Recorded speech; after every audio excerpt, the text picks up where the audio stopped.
Hello, I show you how to hard reset on Xiaomi Redmi 5 Plus. Turn off the phone.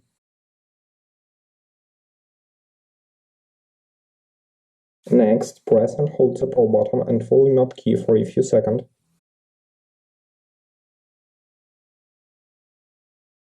Release the power button when the Mi logo appears.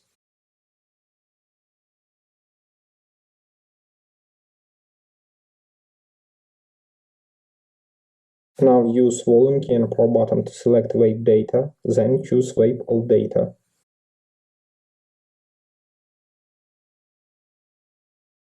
Finally choose Reboot and reboot to system. Your device will now restart. Successfully, the hard reset is completed now. Subscribe to our YouTube channel and rate the video.